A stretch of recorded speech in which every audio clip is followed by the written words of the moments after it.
Hello everyone, welcome to our vlog Tarun and mom. तो आज हमारा बाबा के दरबार के दर्शन का ये दूसरा दिन था। सुबह के 5 बजे थे, हम नहा धो के निकल पड़े मंगला आरती को अटेंड करने के लिए। तो देखिए, हम एक दूसरे की वीडियो बनाते हुए निकल गए थे और क्योंकि सुबह के 5 बज रहे थे तो हल्का हल्का अंधेरा भी था, लेकिन वहाँ की वाइब्स, वहाँ की खूबसूरती, वहाँ की सब चीज़ें इतनी अच्छी थी, इतनी अट्रैक्टिव थी कि मतलब एक अलग ही मज़ा आ रहा था। तो हम दोनों बातें करते हुए चले जा रहे थे रास्ते में बाबा के दरबार की तरफ, और मेरी बहन और एक और भाभी वो बहुत आगे निकल चुकी थी क्योंकि हम लोग वीडियो शूट कर रहे थे तो हम पीछे रह गए। तो बस ऐसे ही दुकानें सुबह सुबह खुल चुकी थी। अगर आप सुबह दर्शन करना चाहते हैं तो आप सुबह प्रसाद लेके आराम से दर्शन कर सकते हैं। तो सुबह 5 बजे मंगला आरती होती है। हालांकि हम जब निकले तो हमें आरती स्टार्ट हो चुकी थी, हमें रास्ते में ही आरती सुनाई दे रही थी। फिर भी हमें तो बाबा के दर्शन करने थे तो हम फिर से उस सारे प्रोसेस में लग गए, फिर से हम कतार में लग गए। हमने प्रसाद भी ले ही लिया था। तो देखिए कितना हुजूम था भक्तों का। सुबह भी सब लोग आए थे, जिनकी लेट ट्रेन होती है या जो दूर से आते हैं वो नाइट स्टे करके मॉर्निंग में भी दर्शन कर लेते हैं। हम टाइम पे आ गए तो हमने इवनिंग में भी दर्शन कर लिए थे।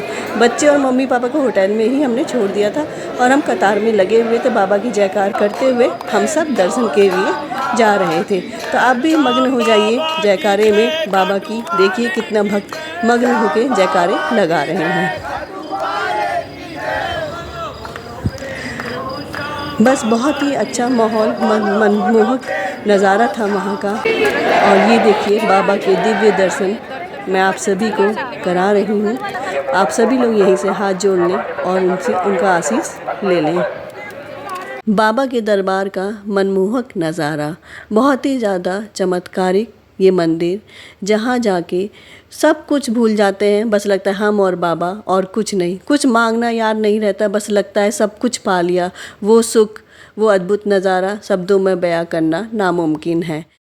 ये भैया अपने गेटअप में खड़े थे जो बहुत ही अद्भुत लग रहे थे, तो मैंने इनका भी एक फ़ोटो ले लिया। यहाँ पे प्रसाद के रूप में इवनिंग में मैं ज़्यादा अच्छा वीडियो नहीं बना पाई थी प्रसाद का।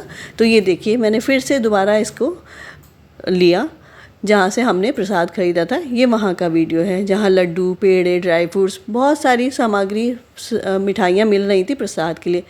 ये श्याम कुंड कहा जाता है। यहाँ बाबा का शीश अवतरित हुआ था और उसी शीश को मेन मंदिर में स्थापित किया गया है। कहा जाता है इस कुंड में स्नान कर लेने से सारी तकलीफ़ें, शारीरिक कष्ट का अंत हो जाता है। तो इतना अद्भुत है ये श्याम कुंड।